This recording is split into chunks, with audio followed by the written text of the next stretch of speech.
Mes chers Rabbanim, Eliyahu Hanavi, aïe, aïe, aïe, aïe, aïe, mais Eliyahu Hanavi, il a enseigné aux rabbins. Il ne faisait pas que des miracles. Son principal qui descendait dans ce monde, c'était pour enseigner aux rabbins.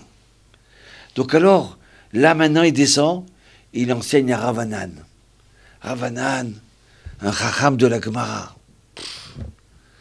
Et alors, et de ces enseignements qu'il a enseignés à Ravanan, Ken, il a écrit un livre.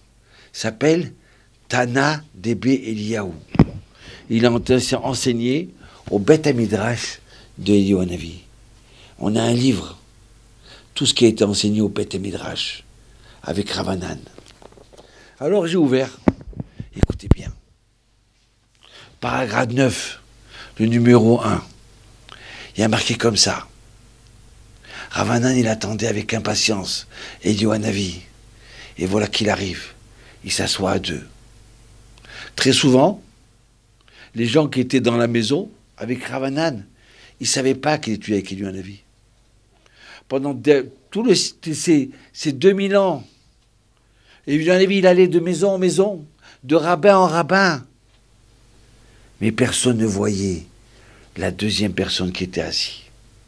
Avec le Harizal, avec Ravanan, avec Rabbi Elazar ben Rabbi Shimon, avec Rabbi Shimon bar Yochai, avec Rabbi Meir. Et là, Ravanan, il nous raconte. Il y a marqué comme ça. Dvorah Isha Nevia Eshet Lapidot. Voilà, Dvorah, il y a marqué dans la Bible que Dvorah, c'était une prophétesse dans le peuple d'Israël. Ouais. Elle aurait été en train de juger tout le peuple d'Israël. Alors, Eliyahu Hanavi, et Ravanan, il pose la question à lui, mais j'ai pas compris là. Qu'est-ce qu'on vient de nous apprendre que Dévorah, elle était prophétesse? À la même période, il y avait un géant, un grand, qui s'appelait Rabbi Pinchas. Il s'appelait Pinchas Kohen Gadol. Ben Eleazar, qui était aussi un prophète. Donc alors pourquoi Hachem, il va faire descendre une prophétesse ou un autre prophète si déjà on a Pinchas Ben Eleazar?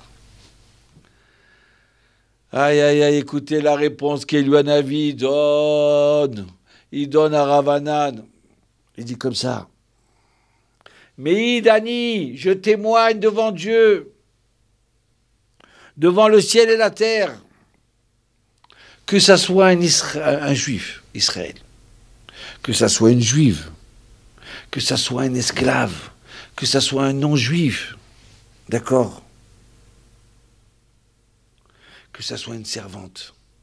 Celui qui veut se coller à Dieu, il peut arriver à se coller à Dieu par son comportement, par sa droiture, par sa confiance, et avoir l'esprit divin.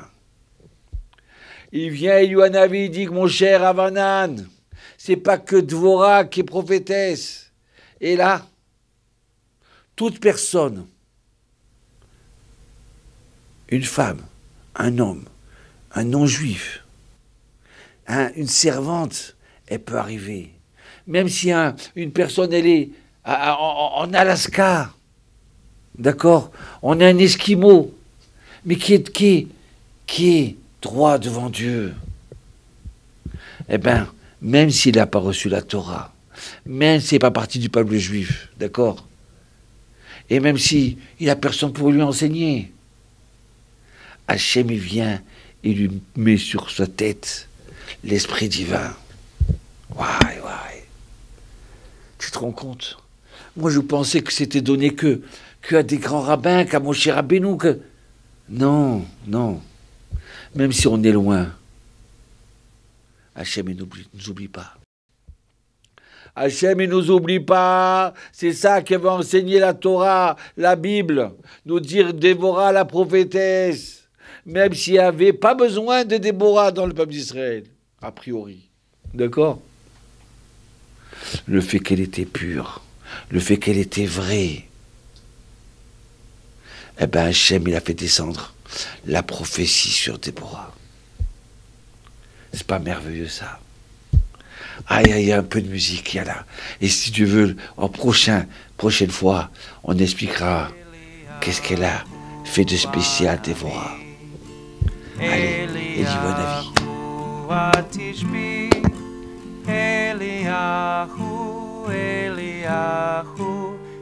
Vous avez entendu, mes chers rabbins? Même si une personne, elle est loin de Dieu, mais en fin de compte, elle est droite devant Dieu. Hein, une servante, un esclave, un homme tout petit aux yeux des autres, insignifiant. Mais comme il est grand devant Dieu, l'Esprit divin descend sur lui. Toda Rabba Eliaou. Bémet, c'est une leçon qui me réconforte. Hachem ne cherche pas les riches, il ne cherche pas les stars, il cherche les gens vrais. Dieu fasse que j'ai la chance d'être quelqu'un de vrai, Hachem.